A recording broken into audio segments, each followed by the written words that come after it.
Peace and great day, everyone. Just coming to you just with some thoughts for today. So I have the awesome gifting of playing in hair and loving playing in hair. And normally when my clients come, I give them the option of, do you want to hear music or motivation? And they get to choose the energy of the day. Of course, I'm not going to have them listening to pure debauchery, but we get to choose music or motivation. And because normally when they come in there, I'm already listening to motivation, they'll say, okay, well, let's listen to some motivation. And yesterday was just another one of those days. Like after we talked and had a good conversation, we were listening to motivation. And motivation for me can be anything from listening to gospel to listening to some of my favorite preachers or some of my favorite imams or some of my favorite motivational speakers or whatever the case may be. But yesterday with me and my client, we were listening to a female Christian podcast. And the topic of faith came on. And it was just so beautiful and powerful to me because here it is, I'm striving to be a better Muslim, and here she is, she's striving to be a better Christian, and we both got fed from what we were listening to.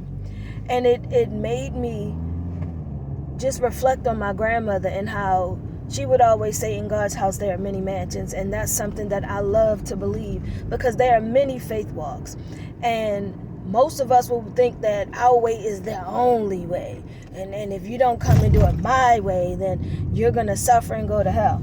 Well, all of us are already suffering and going to hell because we all believe that our one way is the only way, when all of us are supposed to be doing the same thing, which is striving to grow closer to the Creator, who goes by many different names. For me, if someone calls me Trey or Tracy or Salima or Trey or T Squared or Ma or whatever, it's still me. It's still talking about me. And that's how I look at God. Like, some people call him God, some people call him Allah, some people call him Jehovah, some people call him Elohim, some people call him Yahweh, some people call him a myriad of million different things. But guess what? It's only one Creator. And while we're all debating words on pages and whose practice of it is the most pristine and the best, guess what?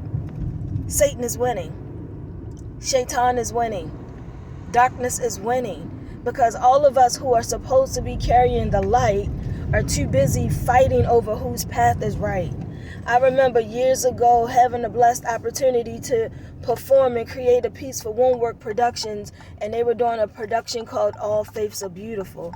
And in that production, they had literally everybody, faiths that I never even heard of. And it was such a beautiful chorus of seeing so many people whose one sole purpose is to draw closer to the Creator, but being expressed in many different ways. That was so humbling to me. I wake up today feeling the heaviness of what our disunity is doing to us and what it's doing to the world. Like, for many Muslims, they would consider us not a real Muslim, or you're not a real Muslim because you don't do this, and you don't look like this, and you don't dress like this, and you don't act like this. And for some Christians, they'll tell other Christians, you're not a real Christian because you don't pray like this, and you don't fast this way, and you don't do this thing that way. And my spirit tells me, and what resonates in my soul is, if all of your quote-unquote right way allows you to be so negative and dark, then please allow me to continue to go in my wrong way. Because if my wrong way enters a dark space and presents more light than you and all of your right way does, then clearly, I don't want what you have to offer. I do not want to dine at your table. Because we're so broken that we insist on breaking other people along the way in our vain desire to be the right and only way. I remember a few years ago, me and one of my favorite people, I love her, and I know she means well, but like, because I listen to everybody, I shared with her a message, because she's Christian. So I shared with her a message that I had been listening to at the shop that touched me. So I sent it to her and I shared it with her. And in her attempt of listening to it, she responded back with like a barrage of a whole bunch of different like Christian message upon message. And because I love a good word, I started listening to the messages, and I would reply back, oh, this was powerful. I think I'm going to give this another listen. Oh, this is powerful. Yeah, thank you for sharing this. I'm going to give it another listen.